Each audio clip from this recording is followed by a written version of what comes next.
had an idea to write a comedy, a romantic comedy set. I live in Buenos Aires, so set in Argentina and India, where I have a strong connection. And I just told people that much. I have a romantic comedy, Argentina and India. I only told one person the actual story, my film producer. And months have gone by. I keep telling people I have this idea, but I wasn't ready to write it or work or move any further, so I never tried. One morning I was exercising and listening to you, and I got the feeling, it would be nice to begin to play with that idea. I would like a gentle nudge, I ask the universe and you, to move forward, so it would be fun to sit down. So that night, I went to the film class that I teach with the producer. We co-teach, and she said, "You're not going to believe what happened today."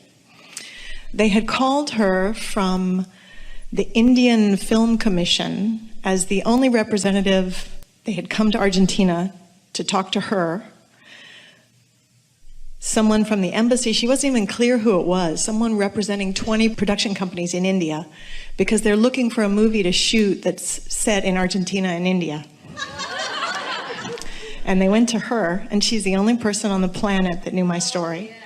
And she pitched it, and they loved it. And she said, "So now you just have to write it." So instead of getting scared, I actually just sat down with the intention to receive. Yeah. And the scenes came and came and came, and it was delightful and beautiful and wonderful, and it's a great film. Yeah.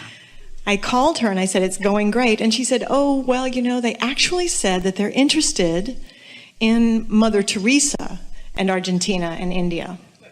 And I thought, great, because I worked with Mother Teresa in Calcutta. And I thought, okay, let's go. And my producer said, maybe it could be about an Argentine nun who goes to Calcutta. With that idea, I sat down, and I got another film immediately, which is about not a nun, but a girl who wants to be a nun, and her parents try to stall her by sending her on a trip around the world. And she says she'll go, but only if she can go to Calcutta with her best friend. So I wrote that whole story, loved receiving, so much fun, all the scenes. I went to my producer, I pitched the idea, she loved it. I knew that my producer had wanted to be a nun when she was younger. And so after she read the story, I said, we could talk about your experience, because I can use that as I write the actual screenplay. I had written a treatment. And she said, well, but did you know that I wanted to be a nun, but my parents sent me on a trip to talk me out of doing it. So, is there any question about what's going on in this vortex? All the pieces are there. They've all been working together. The cooperative components have been working their way out. And then the most interesting thing, and we know that you mean to go back and speak to this yourself, but we want to stick this in here first, is that we've been talking about how there's this gestating of your vibrational reality, and how law of attraction has already gathered the cooperative components, and you heard a scant spattering of those. There are so many more. This is gestating. It's becoming more and more and more and more and more, and the momentum is gathering. The cooperative components have already been set into motion. They're already in place. The Indian and the Argentine and the already cooperative components that have already been gathered, all ready to be gathered. And then one day you get this idea. As you begin letting those thoughts turn to things in your mind. So as that thought comes, as you started to say to us, that was a manifestation that happened to you. Mm-hmm. And then more and more and more and more. This is the way it works. This is absolutely, we want you to know that, like our friend's story that you just heard, you have all of those stories too. How all of the pieces of your lives and the lives of the people you know, they're all there. They're all generated. They're all together. It's all so much more. And really, all you have to do is be living happily ever after enough that in this moment and this moment and this moment, in your joy, an idea comes. An idea that is so compelling that you want to do it. You didn't say, I felt that I needed to do it. You didn't say, I was trying to figure out how to do it. Did you hear how her story unfolded? Did you feel the lightness of her being and the readiness of her vortex, and then the readiness of her, and then the coming together of it, and on and on and on it goes. And it's not just one film, it's another, and then another, and another. There's no ending to the joyful journey that will continue to unfold for you. No ending to it. It's not like just wanting something and it's in the vortex and somehow you make yourself to it and then boom, I've got the manifestation. Oh, it isn't like that. There's another and another and another and another, always something else equally or more wonderful on the horizon for your discovery. It is such a delicious thing, isn't it? Yeah. Yeah. And I had a moment when I had that feeling, because I was in alignment when I had I was in alignment when I first got the idea. It came with that energy. You had to be. And then I was in alignment when I got the desire to begin to write it. Yes. And immediately I heard this little should, and I just was like, oh, so what I need from the universe is a way to make it fun. I need something fun so that I can sit down, not the feeling, oh, you haven't written this all year, none of that. Just what would make the next piece of it fun? Yeah, that's your best mantra ever. What's fun? And don't you remember, Esther remembers being really little, and saying to her mother, what should I do? And her mother would say, well, you could clean out that drawer. And Esther would say, no, I mean, what's fun to do? What's fun to do? And her mother would say, well, cleaning out that drawer might be fun. And Esther would, no, that really wasn't what she had in. But what's fun to do? What's fun to do? If you could get on that wavelength, what's fun to do? What would I like to do? What do I feel like doing? What's fun to do? What's interesting to do? What's exhilarating to do? What's fun to do?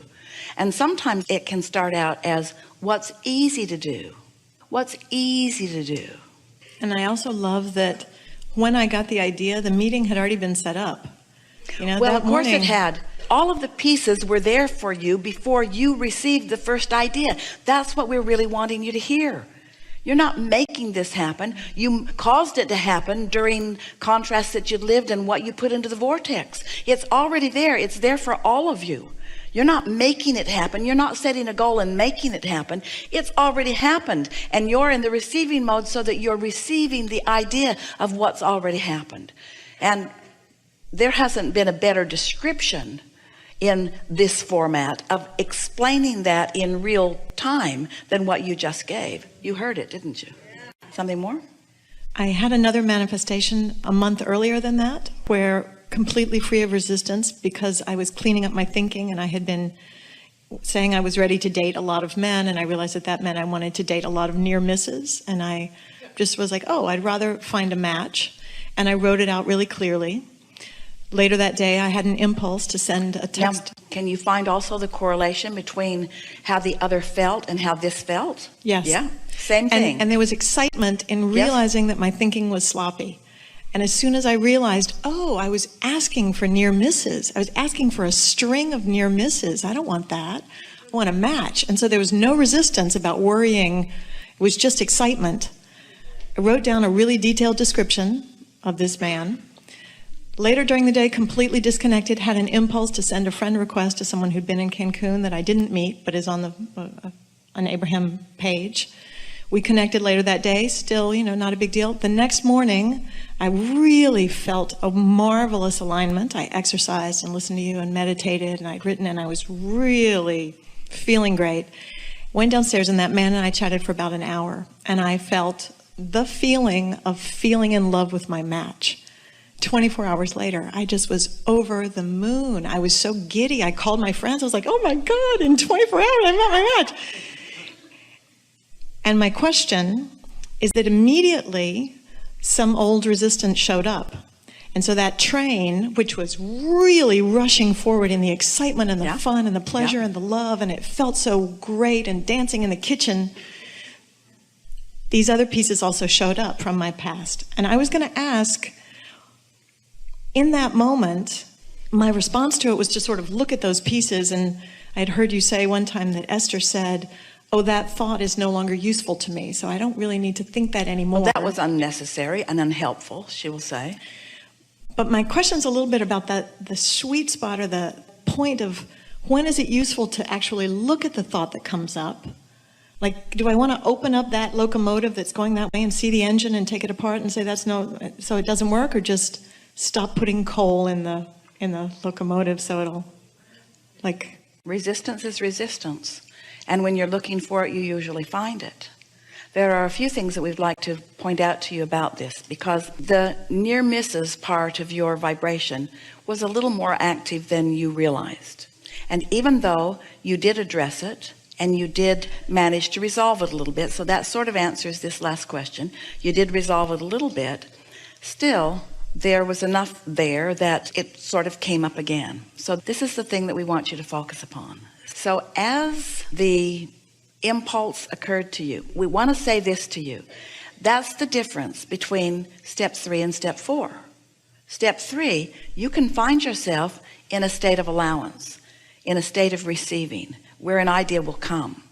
But as the idea comes, you may not be able to sustain that idea because of beliefs that are still active. So this gives you an opportunity to acknowledge that and then sort of back away from it in order to allow yourself to get more in the receptive modes. But the question is, could your exhilaration over something else hold you long enough in the receptive mode on this new subject? Or do the active thoughts that are resistant in nature about this subject have to be dealt with? Each experience, you have to figure out whether your focusing on it is causing them to subside a little bit, or whether your attention upon them is causing it to come more to the forefront. Good enough for that? In other words, you just sort of have to work that out on your own, as long as you know what your goal is. Your goal is to find relief. Don't get too critically engaged in the outcome, because the outcome will trip you up. If you stay involved in the way it feels rather than too activated about the outcome, then it goes better. We know that you got that to a large degree, and now we're going to give you something that's really going to help you get it all the way. And that is, you know how fortunate you are that you are able to relax and let a stream of thought flow and create a movie that will be on the screen. Your thoughts will turn to things, and life is exactly the same way. You can all write your movie.